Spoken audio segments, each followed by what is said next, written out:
ഈ വാർത്താ മണിക്കൂറിലെ പ്രധാന റിപ്പോർട്ടുകളുമായി വാർത്താമഴ ആരംഭിക്കുന്നു. ഞാൻ എസ് വിജയകുമാർ. മുഖ്യമന്ത്രിയെ വേദിയിലിരുത്തി MT വാസുദേവൻ നായർ നടത്തിയ രാഷ്ട്രീയ വിമർശനത്തിൽ വിവാദം തുടരുകയാണ്. KLF വേദിയിൽ ചിലതു പറയുമെന്ന് MT നേരത്തെ വ്യക്തമാക്കിയിരുന്നുവെന്ന് എഴുത്തുകാരൻ NE സുധീർ. രാഷ്ട്രീയം സൂക്ഷ്മമായി നിരീക്ഷിക്കുന്നയാളാണ് MT. കേരളവും മുന്നിൽ കണ്ടാണ് പ്രസംഗം. MTയെ കുറിച്ച് അറിയാത്തവരാണ് സംശയിക്കുന്നതെന്നും NE സുധീർ 24നോട് പറഞ്ഞു. പ്രസംഗത്തിന് ശേഷം MTയുമായി സംസാരിച്ചെന്നും NE സുധീർ വ്യക്തമാക്കി. MT പറഞ്ഞത് കൃത്യമാണ്. ഇത്തരം സമാന സ്വഭാവങ്ങളോടുകൂടി ഭരണത്തെ നേരിടുന്ന അല്ലെങ്കിൽ നേരിട്ടുകൊണ്ടിരിക്കുന്ന ആർക്കും അത് സ്വീകരിക്കാവുന്നതാണ്. അദ്ദേഹം പറഞ്ഞതൊരു പ്രത്യേക രാഷ്ട്രീയ പ്രക്രിയയെക്കുറിച്ചാണ്. ആ പ്രക്രിയയോട് ചേർന്ന് നിൽക്കുന്നവർക്കത് അവരവരെന്താണ് തോന്നുകയോ അല്ലെങ്കിൽ ജനങ്ങൾക്ക് ആ ഭരണാധികാരികളെയൊക്കെ നോക്കുമ്പോൾ അത് ഇത് MT ഇവർക്കെതിരെയാണല്ലോ പറഞ്ഞത് തോന്നുന്നുണ്ടെങ്കിൽ അത് തീർച്ചയായും അവരെല്ലാം അന്വേഷിക്കേണ്ട ഒരു കാര്യമാണ്. MT പറഞ്ഞ വാചകം എന്ന ആത്മപരിശോധനയ്ക്കുള്ള ഏറ്റവും വലിയ സമയമാണ്. അത് MTയിൽ നിന്നുണ്ടായി എന്നുള്ളത് കേരളത്തെ സംബന്ധിച്ചിടത്തോളം ഇന്നത്തെ കാലഘട്ടത്തിൽ ഇന്ത്യയെ സംബന്ധിച്ചിടത്തോളം വളരെ പ്രധാനപ്പെട്ട ഒരു കാര്യമാണ്. സമൂഹം ഏറ്റെടുക്കുന്നു. കേരള സന്ദർഭത്തിലേക്ക് MTയുടെ വിമർശനം ചുരുക്കേണ്ട എന്നായിരുന്നു കവി സച്ചിദാനന്ദന്റെ പ്രതികരണം. പ്രസ്താവന വ്യക്തിയുമായി ബന്ധപ്പെട്ടാണെന്ന് പറയാനാകില്ല. ദാർശനിക പ്രസ്താവന എന്ന നിലയ്ക്ക് MT പറഞ്ഞത് ശരിയാണെന്നും സച്ചിദാനന്ദൻ കൂട്ടിച്ചേർത്തു. വ്യക്തിയെ മാത്രമല്ല, പൊതുവെയുള്ള ആഗോള സന്ദർഭം, ദേശീയ സന്ദർഭം, ഒരുപക്ഷെ കേരള സന്ദർഭം, ഇതെല്ലാം കണക്കിലെടുത്തുകൊണ്ട് മാത്രം വ്യാഖ്യാനിക്കേണ്ടതും മനസ്സിലാക്കേണ്ടതുമായ ഒരു പ്രസ്താവമായിട്ടാണ് ഞാനതിനെ മനസ്സിലാക്കുന്നത്. മുഖ്യമന്ത്രിയുടെ ഒരു ഭൗതിക സാന്നിധ്യം കൊണ്ട് മാത്രം അത് അദ്ദേഹത്തെ ഉദ്ദേശിച്ചാണെന്നുള്ള വ്യാഖ്യാനം അതൊരു വ്യാഖ്യാനമാണ്. പലതരത്തിൽ വ്യാഖ്യാനിക്കാം. അതൊരു സാധ്യമായ ഒരു വ്യാഖ്യാനമാണ്, അല്ലെന്ന് ഞാൻ പറയുന്നില്ല. പക്ഷെ അത് ആ രീതിയിൽ മാത്രമാണ് വ്യാഖ്യാനിക്കേണ്ടത്. അതിനെ ഇന്നത്തെ ദേശീയ സന്ദർഭത്തിൽ കാണേണ്ടതില്ലേ, സാർവദേശീയ സന്ദർഭത്തിൽ കാണേണ്ടതില്ലേ മുതലായ ചോദ്യങ്ങളും അത്ര തന്നെ പ്രധാനമായിട്ടാണ് ഞാൻ കാണുന്നത്. മുഖ്യമന്ത്രിയുടെ സ്തുതിപാഠകർ MTയുടെ വാക്കുകൾ ശ്രദ്ധിക്കണമെന്ന് പ്രതിപക്ഷ നേതാവ് VD സതീശൻ പറഞ്ഞു. MTയുടെ വാക്കുകൾ ചിലർ വഴിതിരിച്ചുവിടാൻ ശ്രമിച്ചു. കേരളം കേൾക്കാൻ ആഗ്രഹിച്ച വാക്കുകളാണ് MT പറഞ്ഞതെന്നും VD സതീശൻ ചൂണ്ടിക്കാട്ടി. അദ്ദേഹം മുഖ്യമന്ത്രിയെ വേദിയിലിരുത്തി പറഞ്ഞ മൂർച്ചയേറിയ വാക്കുകൾ ഒരു കാരണവശാലും ബധിരകരണങ്ങളിൽ പതിക്കരുതെന്നാണ് എൻ്റെ വിനയപൂർവമായ അഭ്യർത്ഥന. കാരണം കാലത്തിൻ്റെ ചുവരെഴുത്താണ് അദ്ദേഹം വായിച്ചത്. അതേസമയം MTയുടെ വാക്കുകൾ കേന്ദ്രത്തിനെതിരെ എന്ന് LDF കൺവീനർ EP ജയരാജൻ ഇന്നും ആവർത്തിച്ചു. പ്രസംഗം മാധ്യമങ്ങൾ വളച്ചൊടിച്ചെന്ന് മന്ത്രിമാരായ PA മുഹമ്മദ് റിയാസും സജി ചെറിയാനും പറഞ്ഞു. MT തന്നെ അത് സംബന്ധിച്ചുള്ള കാര്യം വ്യക്തമാക്കിയിട്ടുണ്ട്. അങ്ങനെ ഏതെങ്കിലും രാഷ്ട്രീയ നേതാക്കളെയോ രാഷ്ട്രീയ പാർട്ടികളെയോ അടിസ്ഥാനമാക്കിയല്ല ഞാൻ പറഞ്ഞിട്ടുള്ളത് എന്ന് അദ്ദേഹം തന്നെ വ്യക്തമാക്കി. എന്തിനാണ് അദ്ദേഹത്തെ പോലെ സാംസ്കാരിക രംഗത്തെ, സാഹിത്യ രംഗത്തെ ഒരു വലിയ വയോവൃദ്ധനായിട്ടുള്ള ഒരു വലിയ നേതാവ് എന്തിനാ അദ്ദേഹത്തെയൊക്കെ വീണ്ടും വീണ്ടും വിവാദത്തിലേക്ക് വലിച്ചിഴച്ച് വേണ്ടാത്ത വിവാദമുണ്ടാക്കുന്നത്? MTയെ പ്രസംഗിക്കാൻ വേണ്ടി വിളിച്ചു. അപ്പോൾ കേരളത്തിലെ ഇടതുപക്ഷ സർക്കാരിന്റെ പ്രാധാന്യം, സഖാവ് EMSന്റെ നേതൃത്വത്തിലുള്ള സർക്കാരിന്റെ ഇടപെടലുകളൊക്കെ പറഞ്ഞു. MT പ്രസംഗം കഴിഞ്ഞ് അവിടെ ഇരുന്നു. മുഖ്യമന്ത്രിയുമായും സന്തോഷത്തോടുകൂടി സംസാരിച്ചു, ഞങ്ങളോടൊക്കെ സംസാരിച്ചു. MT തന്നെ നിഷേധിച്ചിട്ടുണ്ട്. ഞാൻ അങ്ങനെ ഉദ്ദേശിച്ചല്ല പറഞ്ഞത്. മാത്രമല്ല അങ്ങനെ MT അങ്ങനെ ഉദ്ദേശിക്കേണ്ട കാര്യവുമില്ല. കാരണം കേരളത്തിൻ്റെ മുഖ്യമന്ത്രി പിണറായി വിജയൻ ജനനേതാവാണ്. അപ്പോൾ ഒരിക്കലും MT അങ്ങനെ ഉദ്ദേശിക്കില്ല. അദ്ദേഹം ഒരു പ്രസംഗത്തിലൊരു പരാമർശം നടത്തി, അത് ആരെപ്പറ്റി ആർക്ക് വേണമെങ്കിലും എടുക്കാം. പക്ഷേ അത് കേരളത്തിൻ്റെ മുഖ്യമന്ത്രിയെ ടാർഗറ്റ് ചെയ്തുകൊണ്ട് നടത്തുന്ന ഒരു പറ്റം മാധ്യമങ്ങളുടെ ഒരു പരിശ്രമം മാത്രമായിട്ട് ഞാൻ കാണുന്നുള്ളൂ. ദീപക് ധർമ്മടം കോഴിക്കോട്ട് നിന്ന് വിവരങ്ങൾ നൽകും. ദീപക്, MTയുടെ ഇന്നലത്തെ വാക്കുകളിൽ വിവാദമുണ്ടാകുന്നു, അത് തുടരുന്നു, അത് വലിയ രാഷ്ട്രീയ ചർച്ചയ്ക്ക് വഴിവെക്കുന്നു. അത് ആ പ്രസംഗം മാധ്യമങ്ങൾ വ്യാഖ്യാനിച്ചു എന്നാണ് CPM നേതാക്കളൊക്കെ പറയുന്നത്. അങ്ങനെ ഒരു അനാവശ്യ വ്യാഖ്യാനം അതിൽ ചമച്ചിട്ടുണ്ടെങ്കിൽ സ്വാഭാവികമായും MT തന്നെ ഇത്രയും സമയത്തിനിടയിൽ അത് വ്യാഖ്യാനമാണ് എന്ന് അദ്ദേഹം പറയുമായിരുന്നു. അദ്ദേഹം അതിൽ കൂടുതൽ എന്തെങ്കിലും പറഞ്ഞില്ല. തന്നെയുമല്ല, സുധീർ മാഷിനോട് അദ്ദേഹം പറഞ്ഞത് എന്താണെന്ന് അദ്ദേഹം അല്പസമയം വിശദീകരിക്കുകയും ചെയ്തു. കേൾക്കേണ്ടവർക്ക് ആത്മപരിശോധനയ്ക്ക് ഒരു അവസരമാകുന്നെങ്കിൽ അങ്ങനെ ആയിക്കോട്ടെ എന്നാണ് താൻ ഉദ്ദേശിച്ചത്. അത് തീരുമാനിച്ചുറപ്പിച്ച് തന്നെയാണ് എന്നും അദ്ദേഹം വിശദീകരിക്കുന്നുണ്ട്. അപ്പോൾ MT ആരെ ഉദ്ദേശിച്ചു എന്നത് ഈ പരാമർശങ്ങളിൽ നിന്നും അദ്ദേഹത്തിൻ്റെ മൗനത്തിൽ നിന്നും കൃത്യമായി മനസ്സിലാകുമല്ലോ, അല്ലേ? വിജയകുമാർ, ഇതിൽ MTയുടെ മൗനം വളരെ വാചാലമാണ് എന്ന് വേണം നമുക്ക് വിലയിരുത്താൻ. ഇതിലേറ്റവും പ്രധാനപ്പെട്ട കാര്യം ഇന്നലെ വൈകിട്ട് മുതൽ MTയുടെ പ്രതികരണത്തിന് ശ്രമിക്കുന്നുണ്ടായിരുന്നു. ഞാൻ അല്പം മുൻപ് ഒരു അരമണിക്കൂർ മുൻപ് MTയുടെ കോഴിക്കോട്ടെ വീട്ടിൽ നേരിട്ട് പോയിരുന്നു. പക്ഷേ MT ഈ വിഷയത്തിൽ ഇനിയൊരു പ്രതികരണത്തിനില്ല എന്നുള്ളതാണ് ഈ MTയുടെ വീട്ടിൽ നിന്നും മനസ്സിലാവുന്നത്. അതായത് സാധാരണഗതിയിൽ MT നമ്മളെ കാണുകയും അദ്ദേഹം സംസാരിക്കുകയും ചെയ്യും. പക്ഷേ എന്നാൽ ഈ വിഷയത്തിൽ ഒന്നും പ്രതികരിക്കുന്നില്ല എന്ന് പറഞ്ഞു എന്നാണ് സരസ്വതി ടീച്ചർ എന്നോട് നേരിട്ട് പറഞ്ഞത്. ഇത് നേരിട്ട് MTയുടെ വീട്ടിൽ കോഴിക്കോട് കൊട്ടാരം റോഡിലെ MTയുടെ വീട്ടിൽ നേരിട്ട് പോയപ്പോഴുള്ള അനുഭവമാണ്. അങ്ങനെ നോക്കുമ്പോൾ MT ഈ കാര്യത്തിൽ ഒരു കൂടുതൽ വ്യക്തത വരുത്താൻ, അല്ലെങ്കിൽ കേന്ദ്രത്തെയാണ് താൻ ഉദ്ദേശിച്ചത് എന്ന് പറയാനോ അല്ലെങ്കിൽ സംസ്ഥാനത്തെയാണ് എന്ന് ഉദ്ദേശിച്ചു പറയാനോ തയ്യാറല്ല എന്നുള്ളതാണ് ഒരു പ്രധാനപ്പെട്ട കാര്യം. പക്ഷേ എന്നാൽ ഏറ്റവും പ്രധാനപ്പെട്ട മറ്റൊരു കാര്യം, ഇതേ കാര്യം MT നേരത്തെ കുറിച്ചിരുന്നു എന്നുള്ളത് വസ്തുതയാണ്. MTയുടെ തെരഞ്ഞെടുക്കപ്പെട്ട ലേഖനങ്ങൾ എന്ന പുസ്തകത്തിൽ വളരെ കൃത്യമായി ഏതാണ്ട് ഇതേ പദാവലി ഉപയോഗിച്ചുകൊണ്ട് തന്നെ EMSനെ ഉദ്ധരിച്ചുകൊണ്ട് തന്നെ 2003 പ്രസിദ്ധീകരിച്ച, അന്ന് തൃശ്ശൂർ കറണ്ടാണ് ആ ബുക്ക് പ്രസിദ്ധീകരിച്ചത്, അതിൽ ഈ കാര്യങ്ങൾ പറഞ്ഞു പോയിട്ടുണ്ട്.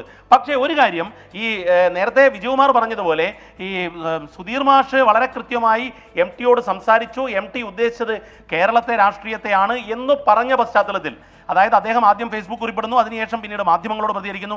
അത്തരമൊരു പശ്ചാത്തലത്തിന് ശേഷമാണ് MTയെ കാണാൻ, MTയുടെ പ്രതികരണം എടുക്കാൻ ഞാൻ ശ്രമിക്കുന്നത്, 24 നമ്മൾ ശ്രമിക്കുന്നത്. അപ്പോൾ MTയെ സംബന്ധിച്ചിടത്തോളം അതിലൊരു വ്യക്തത വരുത്തേണ്ടതുണ്ടെങ്കിൽ, അതായത് സംസ്ഥാനത്തെയോ മുഖ്യമന്ത്രി പിണറായി വിജയനെയോ അധിക്ഷേപിച്ചിട്ടില്ല, അദ്ദേഹത്തെ വിമർശിച്ചിട്ടില്ല എന്ന് വ്യക്തത വരുത്താൻ MT ശ്രമിച്ചില്ല എന്നുള്ളത് വസ്തുത തന്നെയാണ്. അതുകൊണ്ട് തന്നെ വിജയകുമാർ പറഞ്ഞതുപോലെ ഈ മൗനം ഏറെ വാചാലമാകുന്നു. മാത്രവുമല്ല ഇതിന് രാഷ്ട്രീയമായ വലിയ പരിപ്രേക്ഷ്യം വരുന്നു. കാരണം VD സതീശൻ പ്രതിപക്ഷ നേതാവ് തന്നെ ഈ രീതിയിൽ അത് CPIM-നെതിരെ സർക്കാരിനെതിരെയുള്ള ഒരു പ്രചരണത്തിന് ഉപകരണമാക്കി മാറ്റിയിരിക്കുന്നു എന്ന് പറയുമ്പോൾ ഇവിടെ MT ഇനി എന്തോ പറയുന്നു എന്നുള്ളത് തന്നെയാണ് ഉറ്റുനോക്കേണ്ടത്. MT അതിലൊരു വ്യക്തത വരുത്തുന്നത് വരെ സ്വാഭാവികമായും ഇത് കേരളത്തിലെ സർക്കാരിനെതിരെയുള്ള പ്രചരണമായി തന്നെ അത് ആവർത്തിച്ച് പ്രചരിപ്പിച്ചുകൊണ്ടേയിരിക്കും. രാഷ്ട്രീയ നേതാക്കളെല്ലാം അത്തരത്തിൽ പ്രതികരിക്കും. പക്ഷേ എന്നാൽ CPIM-ന്റെ കേന്ദ്ര കമ്മിറ്റി അംഗവും LDF കൺവീനറുമായ EP ജയരാജൻ ഇന്നലെ തന്നെ അദ്ദേഹം പറഞ്ഞു, ഇപ്പോൾ കോട്ടയത്ത് നമുക്കൊരു പ്രധാന വാർത്തയുണ്ട്. അവിടെ യൂത്ത് കോൺഗ്രസിന്റെ മാർച്ച് സംഘർഷഭരിതമാകുന്നുണ്ട്. രാഹുൽ മാങ്കൂട്ടത്തിലിനെ അറസ്റ്റ് ചെയ്തതിന് പിന്നാലെ സംസ്ഥാന വ്യാപകമായി പ്രതിഷേധിക്കുകയായിരുന്നു യൂത്ത് കോൺഗ്രസ്. ഇപ്പോൾ യൂത്ത് കോൺഗ്രസിന്റെ കോട്ടയത്തെ മാർച്ചിൽ സംഘർഷമുണ്ടാകുന്നു. തത്സമയ ദൃശ്യങ്ങളിലേക്കാണ് നമ്മൾ പോകുന്നത്. പ്രവർത്തകർക്ക് നേരെ പോലീസ് ഇതിനോടകം നിരവധി പ്രാവശ്യം ജലപീരങ്കി പ്രയോഗിച്ചിട്ടുണ്ട്.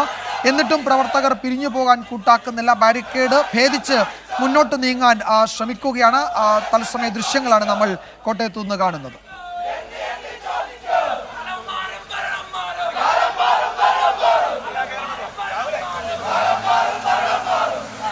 ടോബി ജോൺസൺ വിവരങ്ങൾ നൽകും. ടോബി, എന്താണ് ഇപ്പോൾ സംഭവിക്കുന്നത്? പ്രതിഷേധക്കാർക്ക് നേരെ ജലപീരങ്കി പ്രയോഗിച്ചിട്ടും അവർ പിരിഞ്ഞു പോകുന്നില്ല. അവർ വീണ്ടും സംഘടിച്ച് ബാരിക്കേഡ് ഭേദിച്ച് മുന്നേറാൻ ശ്രമിക്കുകയാണോ?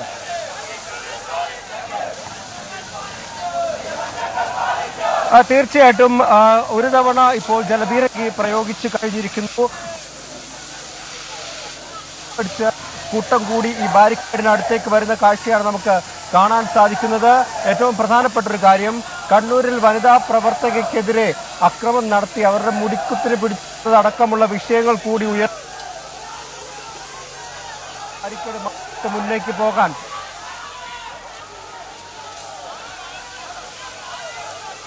കോട്ടയത്ത് യൂത്ത് കോൺഗ്രസ് മാർച്ച് സംഘർഷത്തിൽ കലാശിച്ചു. പ്രവർത്തകർക്ക് നേരെ തുടർച്ചയായി ജലപീരങ്കി പ്രയോഗിക്കുകയാണ്. പക്ഷേ അവിടെ എത്തിയ പ്രവർത്തകർ പിരിഞ്ഞു പോകാൻ കൂട്ടാക്കുന്നില്ല. ബാരിക്കേഡ് ഭേദിച്ച് വീണ്ടും പോലീസിന് നേരെ നീങ്ങുന്നുണ്ട്. അവരെ പിരിച്ചുവിടാൻ പോലീസ് ഇങ്ങനെ തുടർച്ചയായി ജലപീരങ്കി പ്രയോഗിച്ചുകൊണ്ടിരിക്കുകയാണ്. കൂടുതൽ പ്രവർത്തകർ സംഘടിച്ച് വീണ്ടും ചെതറിപ്പോയ പ്രവർത്തകർ വീണ്ടും പോലീസിന് നേരെ നീങ്ങുന്നുണ്ട്. സംസ്ഥാന വ്യാപകമായി കഴിഞ്ഞ 2-3 ദിവസമായി യൂത്ത് കോൺഗ്രസ് പ്രതിഷേധിക്കുകയാണ്. ജില്ലകൾ തോറുമാണ് ഈ പ്രതിഷേധ പരിപാടികൾ സംഘടിപ്പിക്കുന്നത്. ഇന്ന് കോട്ടയം, കണ്ണൂർ ജില്ലകളിലായിരുന്നു പ്രതിഷേധം. രാവിലെ കണ്ണൂരിൽ പ്രതിഷേധ മാർച്ച് സംഘർഷത്തിൽ കലാശിച്ചു. അവിടെ പ്രവർത്തകർക്ക് പോലീസ് നടപടിയിൽ ഗുരുതര പരിക്കേറ്റു എന്നാണ് യൂത്ത് കോൺഗ്രസ് ആരോപിക്കുന്നത്. ഒരു KSU പ്രവർത്തകരുടെ കണ്ണിന് പരിക്കേറ്റു. പോലീസ് ലാത്തി വീശിയതാണെന്നാണ് പ്രവർത്തകർ ആരോപിക്കുന്നത്. കോട്ടയത്തു നിന്നുള്ള ഏറ്റവും പുതിയ ദൃശ്യങ്ങളും വിവരങ്ങളുമാണ്. ടോബി ജോൺസൺ ചേരുന്നു വിവരങ്ങളുമായി. ടോബി, തുടരാം. എന്താണ് ഇപ്പോൾ സംഭവിക്കുന്നത് അവിടെ?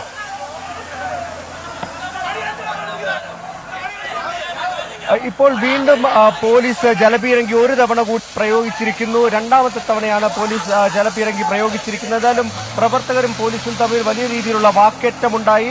അവർ ബാരിക്കേഡ് ഒരു തവണ ഒരു സൈഡിലെ ബാരിക്കേഡ് മറിച്ചിട്ടു.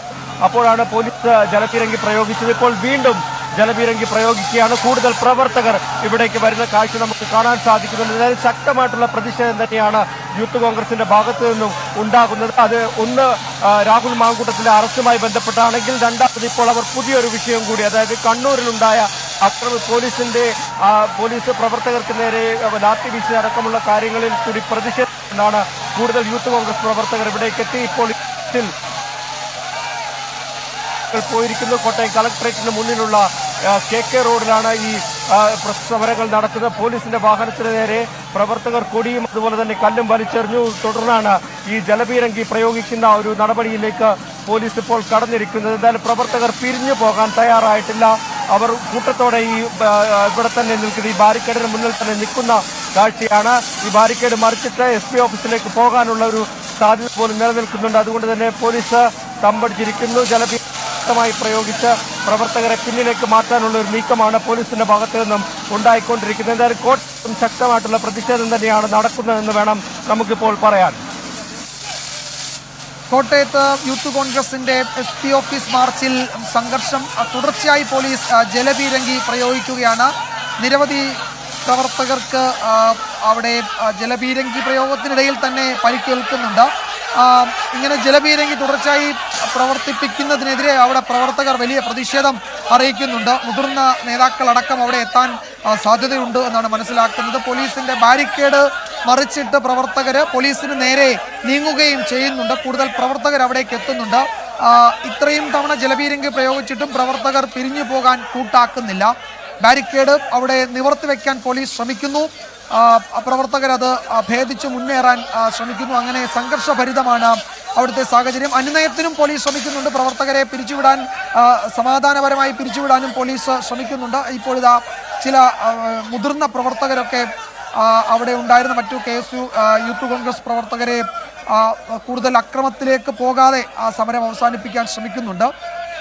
ടോബിയിലേക്ക് ഒരിക്കൽ കൂടി. ടോബി, ഇത് എനിക്ക് തോന്നുന്ന മുതിർന്ന പ്രവർത്തകരൊക്കെ ഇടപെട്ട് കൂടുതൽ വഷളാകാതെ നോക്കുന്നുണ്ടെന്ന് തോന്നുന്നു, അല്ലേ?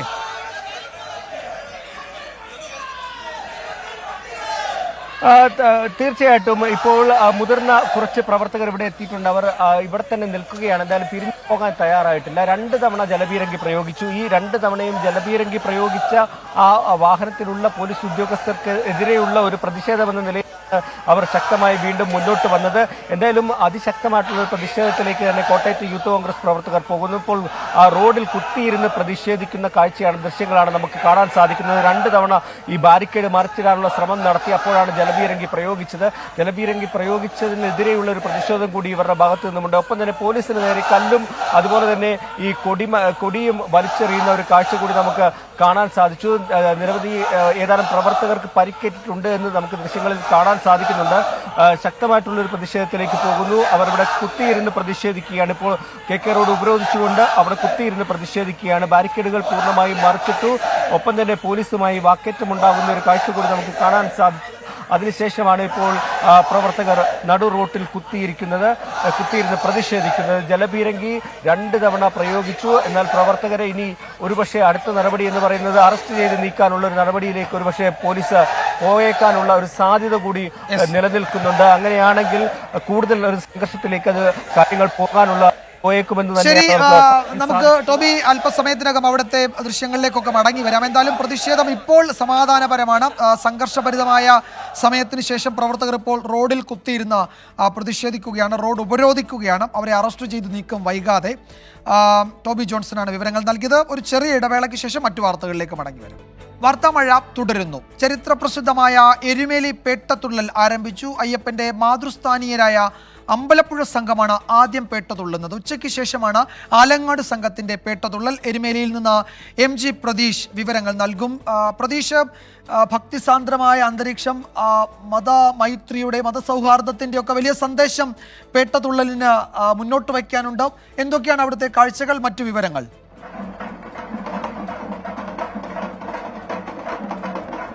വിജയകുമാർ, മകരവിളക്കുമായി ബന്ധപ്പെട്ടാണ് ചരിത്ര പ്രസിദ്ധമായ പ്രസിദ്ധമായ എരുമേലി പേട്ടതുള്ളൽ ആരംഭിച്ചത്. വിജയകുമാർ സൂചിപ്പിച്ചതുപോലെ തന്നെ അമ്പലപ്പുഴ ദേശക്കാരുടെ പേട്ടതുള്ളലാണ് ആദ്യം ആരംഭിച്ചത്. ഈ പേട്ടതുള്ളൽ വാവരുനടയിലെത്തി വാവരുനടയിൽ ദർശനം നടത്തിയ ശേഷം ഇപ്പോൾ തിരികെ മടങ്ങിയിട്ടുണ്ട്. ഈ അമ്പലപ്പുഴ ആലങ്ങാട് സംഘങ്ങളാണ് പ്രധാനമായും പേട്ടതുള്ളാൻ എത്തുന്നത്. വാദ്യമേളങ്ങളുടെയും ശരണ മന്ത്രങ്ങളുടെയും അകമ്പടിയോടെയാണ് പേട്ടതുള്ളൽ ആരംഭിച്ചത്. പേട്ട കൊച്ചമ്പലത്തിൽ നിന്നാണ് അമ്പലപ്പുഴ സംഘത്തിന്റെ പേട്ടതുള്ളൽ ആദ്യം ആരംഭിച്ചത്. ഈ ശ്രീകൃഷ്ണസ്വാമിയുടെ സാന്നിധ്യമായ ശ്രീകൃഷ്ണ പരുന്ത 3 വട്ടം ക്ഷേത്രത്തിന് മുകളിൽ വട്ടം ചുറ്റിയിരുന്നു. ഇതിന് പിന്നാലെയാണ് പേട്ടതുള്ളൽ ആരംഭിച്ചത്. ഈ ക്ഷേത്രനടയിൽ നിന്ന് പേട്ടതുള്ളി ഗജവീരന്മാരുടെ അകമ്പടിയോടെയാണ് തൊട്ട സമീപമുള്ള വാവരുനടയിലേക്ക് എത്തിയത്. വാവരുനടയിലെത്തുമ്പോൾ പേട്ടതുള്ളലിനെ സ്വീകരിക്കാൻ അവിടെ എല്ലാവരും കാത്തു നിൽപ്പുണ്ടായിരുന്നു. നേരത്തെ പറഞ്ഞതുപോലെ തന്നെ മതസൗഹാർദ്ദത്തിന്റെ ഒക്കെ വലിയ സന്ദേശമാണ് എരുമേലി പേട്ടതുള്ളലിനോടനുബന്ധിച്ച് നടക്കുന്നത്. വലിയ തരത്തിൽ ഒരാവേശം, ആഘോഷം അടക്കം ഈ എരുമേലിയിൽ നടക്കുന്നുണ്ട്. നിരവധി തീർത്ഥാടകരാണ് പേട്ടതുള്ളലുമായി ബന്ധപ്പെട്ട എരുമേലിയിൽ എത്തിയിരിക്കുന്നത്. അന്യസംസ്ഥാന ഇതര സംസ്ഥാനത്ത് നടക്കുമുള്ള തീർത്ഥാടകരുടെ വലിയ സാന്നിധ്യം ഈ എരുമേലിയിലുണ്ട്. ഉച്ചയ്ക്ക് ശേഷമായിരിക്കും ആലങ്ങാട് സംഘത്തിന്റെ പേട്ടതുള്ളൽ ആരംഭിക്കുക. ഈ ആകാശത്ത് പൊന്നക്ഷത്രം തിളങ്ങുന്നതോടെയാണ് ആലങ്ങാട് സംഘത്തിന്റെ പേട്ടതുള്ളൽ ആരംഭിക്കുക എന്നതാണ് ഐതിഹ്യമായി പറയുന്നത്. അതും കൊച്ചമ്പലത്ത് നിന്ന് പുറപ്പെട്ട അമ്പലപ്പുഴ സംഘത്തോടൊപ്പം വാവരും പോയി എന്നതാണ് വിശ്വാസം. അതുകൊണ്ട് തന്നെ ആലങ്ങാട് നിന്നുള്ള സംഘം പള്ളിയിൽ കയറാതെയാണ് മടങ്ങുന്നത്. എന്തായാലും വലിയ വാദ്യമേളങ്ങളുടെയും കാവടിയാട്ടങ്ങളുടെയും നിറച്ചാർത്തുകളുടെയും ഒക്കെ തന്നെ അകമ്പടിയോടുകൂടിയാണ് എരുമേലി പേട്ടതുള്ളലിനെ വരവേറ്റത്. വലിയ തരത്തിലുള്ള തിരക്ക് രാവിലെ മുതൽ തന്നെ ഉണ്ടായിരുന്നു. ഈ എരുമേലി പേട്ടതുള്ളൽ കാണുന്നതിന് നാട്ടുകാരും മറ്റ് ദേശത്തിൽ നിന്ന് അടക്കമുള്ള ആളുകൾ ഇവിടെ എത്തിയിരുന്നു. ഈ മകരവിളക്ക് ഉത്സവത്തോടനുബന്ധിച്ച് എല്ലാ സൗകര്യങ്ങളും നേരത്തെ തന്നെ ഇവിടെ ഒരുക്കിയിരുന്നു. കൂടുതൽ പോലീസ് ഉദ്യോഗസ്ഥരെ അടക്കം വിന്യസിച്ചിട്ടുണ്ട്. എന്തായാലും കൂടുതൽ തീർത്ഥാടകർ എരുമേലിയിലേക്ക് എത്തുന്നുണ്ട്. ഈ പേട്ടതുള്ളലിന് ശേഷം ഇവിടെ നിന്ന് നേരെ ശബരിമല ദർശനത്തിനായിരിക്കും ഈ ഭക്തർ ഇനി മടങ്ങുക. വിജയകുമാർ. ചരിത്രപ്രസിദ്ധമായ എരുമേലി പേട്ടതുള്ളൽ ആരംഭിച്ചു. അയ്യപ്പന്റെ മാതൃസ്ഥാനീയരായ അമ്പലപ്പുഴ സംഘമാണ് ആദ്യം പേട്ടതുള്ളിയത്. ഉച്ചയ്ക്ക് ശേഷമാണ് ആലങ്ങാട് സംഘത്തിന്റെ പേട്ടതുള്ളൽ. മകരവിളക്ക് മഹോത്സവത്തിന്റെ ഭാഗമായുള്ള ഒരുക്കങ്ങൾ സന്നിധാനത്ത് ഏതാണ്ട് പൂർത്തിയായി വരുന്നു. അതിൻ്റെയൊക്കെ ഭാഗം കൂടിയാണ് ഈ എരുമേലിയിലെ ആഘോഷ പരിപാടികൾ. MG പ്രതീഷാണ് വിവരങ്ങൾ നൽകിയത് എരുമേലിയിൽ നിന്ന്. ഈ റിപ്പോർട്ടോടെ വാർത്താമഴ അവസാനിക്കുന്നു. ഇനി കാണാം. Good afternoon. Take care. Rijith ചേരും.